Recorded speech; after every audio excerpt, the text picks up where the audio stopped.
Hello guys and welcome back to Planet 40k Tyranids. Now in today's video we're going to be doing another full review of one of the monsters in the Tyranid Index, and today it is going to be the Tyranid Exocrine.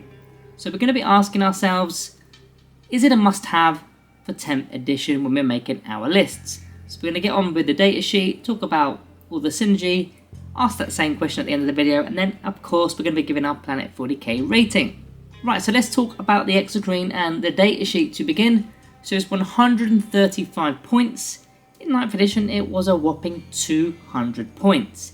So a massive reduction in terms of points, which is kind of a bit of a common theme now when we're doing all these datasheets reviews. We're finding that a lot of these monsters are seriously reduced in price.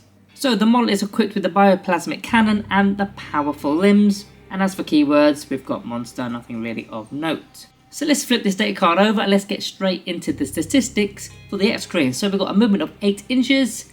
Yep, that's as it was. Toughness is now 10. Of course, as expected, monsters have gone up in toughness. It used to only be 8. Now toughness 10 is still not as good as some other monsters in our index. Most of them are 11, or some of them are 11. This one is only 10. So not as good, but it's still decent. It's still good enough. The armor save has gone to a 3+, so slightly worse than it used to be, over 2+. And the wounds, we've lost one as well, we're now only wounds 14. Leadership 8+, and objective control is 4. Now we do have the little damage table at the bottom right hand side of this data card, so when we're reduced to 5 or less wounds, it's going to be a -1 to our hit roll.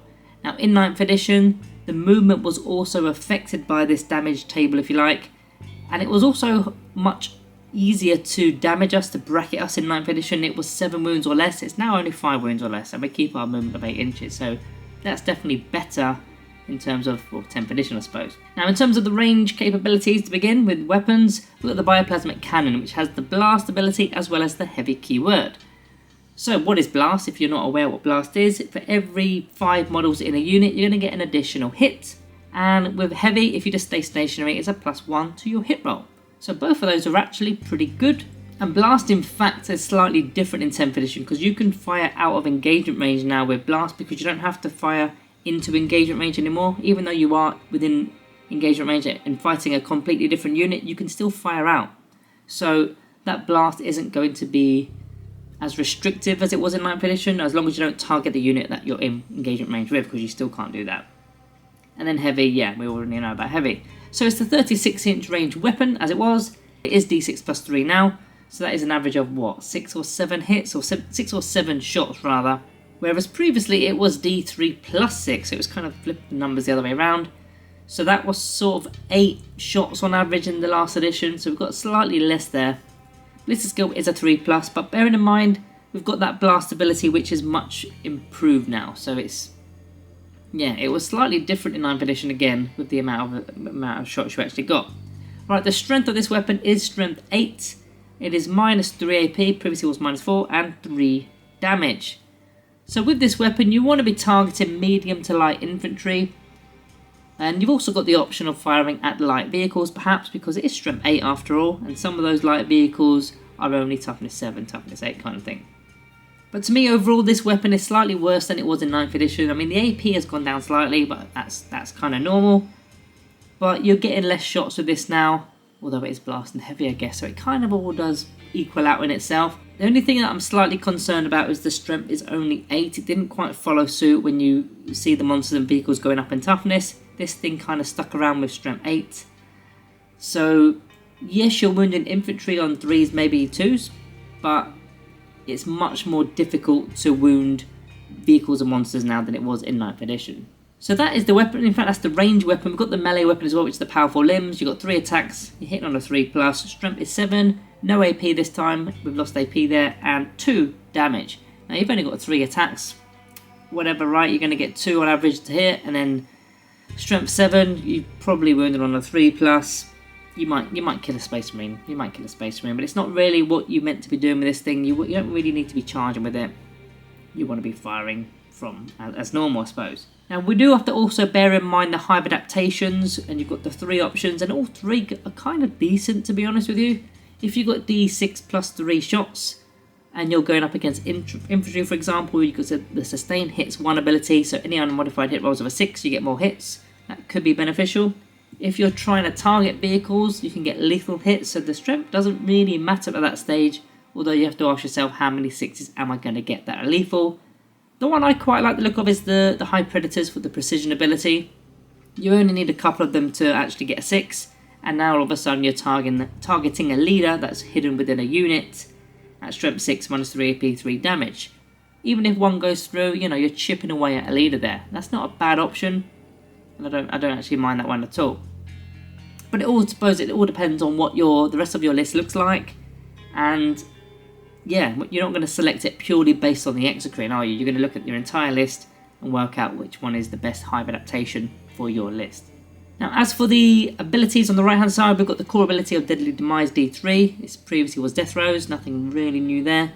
We've got the Synapse as the faction ability. We need to be within Synapse range for that to be affected.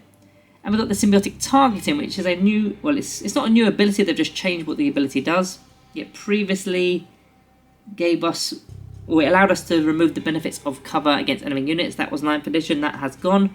Now it's actually something completely different, and I kind of like this. So in your shooting phase, after this model was shot, select one enemy unit hit by one or more of these attacks. Until the end of the phase, each time a friendly Tyranids model makes an attack that targets that unit, reroll a hit roll of a 1. So it is till the end of that phase, and it is the shooting phase, so it basically is saying ranged attacks that target that same unit get to reroll hit rolls of a 1. I mean, there's a rare piece of synergy there for ranged attacks anyway. Rerolling 1s as well is also quite, you know, have that often, especially with the range capabilities. I mean, you've got Zoanthropes that you're mainly looking at there. Rerolling 1s for them could be pretty decent. You're also looking at things such as Tyranifexes as well. Maybe the Rupture Cannon. Not so much the Acid Spray, of course, because you're automatically hitting with that. But yeah, there's a few different options there that you could be looking at. Of course, you go with Will of the Hive Mind from one, you know, your Hive Tyrant, the one in particular you want to look at, because if a unit's within 12 inches, you can use a stratagem for 0 command points. You could also attach an alien culling enhancement to your Hive Tyrant, or any leader really. Any of your characters can take this, unless they're epic heroes, of course, then they can't. And you can redeploy up to 3 Tyranid units in the deployment step, and you can even put them in strategic reserves if you want. And the reason why I'm mentioning this is because of the firing lane.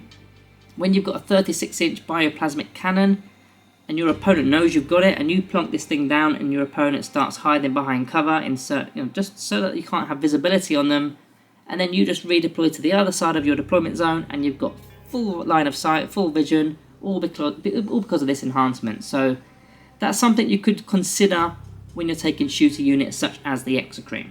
Other pieces of synergy, we kind of alluded to this when we're talking about the abilities, but Zoanthropes, because of the Symbiotic Targeting to reroll hit rolls of a 1, they've got their Warp Blast or their Warp Blast Focus Witchfire. That's doing a ton of work. Zoanthropes are probably our best unit, probably in the Codex, I think. One of the top tiered units in the Codex. And again, we're going to talk about the Tyranifex, not with the Acid Spray, but the Flesh Borer Hive. Maybe you want to be rerolling 1s for all of those attacks. I mean, they've got Sustain Hits 1 as well, and a Twin Link, so you're going to get a lot with that, and the Heavy as well. So yeah, hitting on 2s, rerolling 1s is beautiful, and the Rupture Cannon as well, of course. That's going to do a ton of work if you can get that through into something good. I mean, you probably could also mention the Tyranid Warriors. They're also shooty. Not as strong as the Zoanthropes and the Tyranifex, of course, but there's still something there. And another stratagem of note here before we get onto the battlefield role is the Rapid Regeneration stratagem. In your shooting phase, in your opponent's shooting phase, or either of the fight phases, you can turn on a 6+ feel no pain save, or a 5+ feel no pain save if you are within Synapse, which you likely will be. Your backline likely has some Synapse there. And yeah, a 5+ feel no pain save could keep these things up and running. Now the battlefield role for the Exocrine is another sit and shoot monster in it, very similar to the Tyranifex. You need to be making use of that heavy keyword by staying stationary, and making use of the blast ability if you can, going up against infantry, elite infantry that are in at least 5 or more models. Ideally, you want to be pairing the Exocrine with the Zoanthropes, as we mentioned, or the Tyranifex, to allow for those rerolls of 1s to hit. That's the main synergy and the main purpose for bringing these. If you're not bringing those units, then there's not really a point of bringing this. You could also consider multiple Exocrines to assist with other shooter units. Again, the Tyranid Warriors, maybe the Termagants, with a Tervagon in fact, because they got the lethal hits ability with the Tervagon. So when you've got lethal hits and you're rerolling 1s, that could be decent, But let's move over into the pros and cons for the Exocrine. Starting with the pros, 65 points cheaper than they were in 9th edition. Lovely. They've now got toughness 10. It's not quite toughness 11, but it's still toughness 10, so Power Fist and the like are still struggling against these monsters. Blast can fight out of engagement now in this edition, which is nice. It's got the heavy keyword, so it can now hit on a 2+, which is always nice, isn't it? And it provides rerolls of 1s at range for other units that are firing at range. As for the cons, it's lost its 2+ armor save since 9th edition. Yeah, I mean, the toughness has gone up to kind of compensate, that's okay. It's also lost a wound though, hasn't it? And the amount of shots is now less with D6 plus 3 rather than D3 plus 6. Had to make sure I got that right because, yeah, I've definitely got that right.